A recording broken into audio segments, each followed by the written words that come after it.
This is the Mentsukitou, or as I think I'm going to call it, the Menace.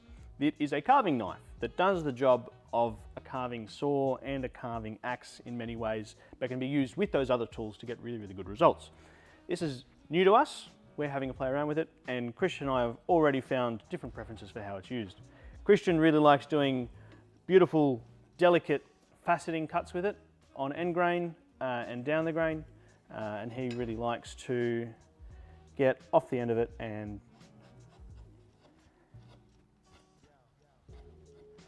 work that grain quite delicately. I find that useful, for example, around the end of this spoon, but also I really like to hog out really rough areas with it to bring a spoon into shape. I'm sure there's a compromise, and I think that there's an argument for both. And probably using it in conjunction with the saw is a really good way to go in order to limit how much effort you need to put through the tool. So I've got another spoon marked out here. Not my favourite shape I've come up with, but it'll do for the purposes.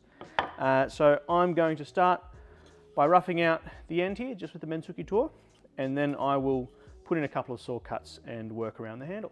So, with the Mentsukitou, there's a few things we can do. We can nibble in. There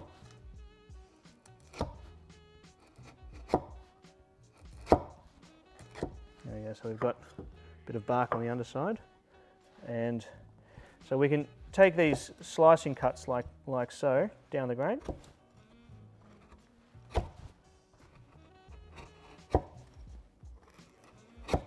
It's a body weight tool, so I find that using my body weight is the most comfortable way to get a good cut, and we don't want to take too much at a time. If we try and take, you know, a 3mm cut, we're going to run into problems. So we just want to take a mil at a time.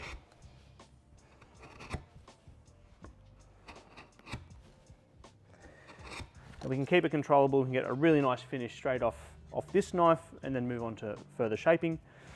I also quite like using it to split out the grain a bit. So if we come in here with our corner, we can put some pressure down straight through the corner and start to split out grain. And this is a bit more brutal, a bit less delicate. Really important to do this on a bench or a surface that you don't really care about the finish of. Probably a cork mat's an excellent idea to keep the edge of your Mentsukitou protected. But as I put my power down the edge, it's splitting out the grain in front of it. And so we can use this to our advantage to remove large chunks quite quickly and quite easily.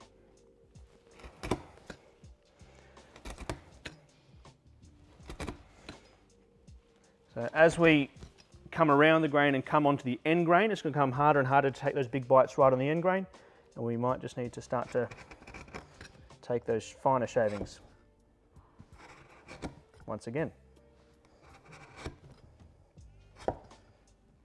We can also roll it over, lean in on one corner, and then lean down like so. And with that, we're starting to rough in this profile of our design, and we can refine that with some nice smooth cuts now that we're not roughing it out anymore.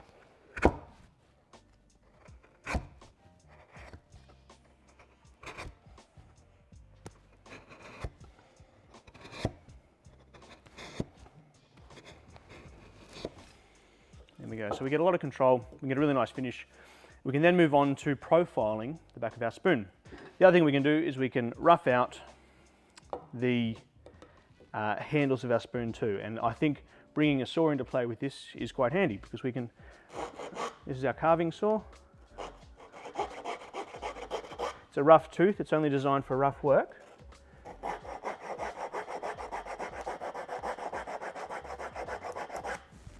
And we're going to bring that down close to our line.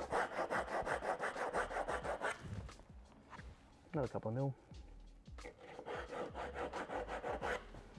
About there. And I'm going to use that saw cut as a bit of a safety cut, because as I split down into this timber, I don't want it, if I'm splitting down from this end and my grain's running along my piece, I can easily split into my design and really change my intended shape. So I'm going to start out here at the corners, small amount of timber, there we go.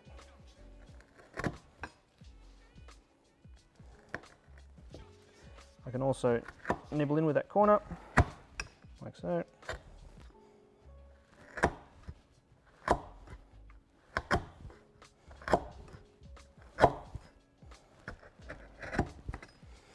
There we go, and I've started to waste out with a lot of control, but I can really work in slowly and carefully and hit my shape quite precisely. And the key to getting a good amount of control here is to only be taking a couple of millimeters on the corner of the chisel as you nibble in towards this cut.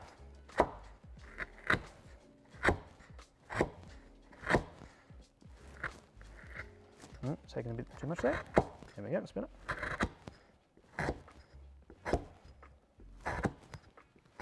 And as I'm approaching my line, I'm going to leave plenty of room between my cuts in the line so that I can refine that with a knife later on.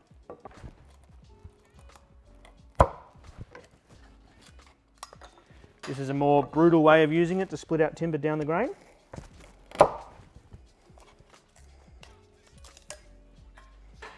That travels a long way.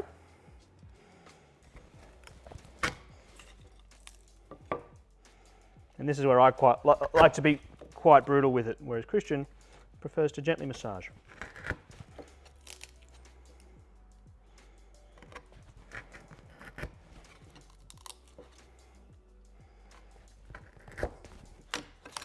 There we go. So I've wasted out a nice chunk there, and I'm still, because I'm splitting my grain back into a safety cut, I haven't done any damage to my design. There we go. So I've now roughed out that part of my design into my line. This part here will be quite simple because I'm going to be splitting it mostly down the grain.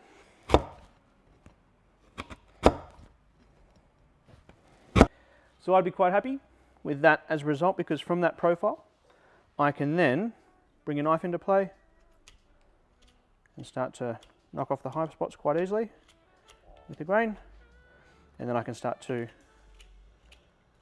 refine my shape with my spoon.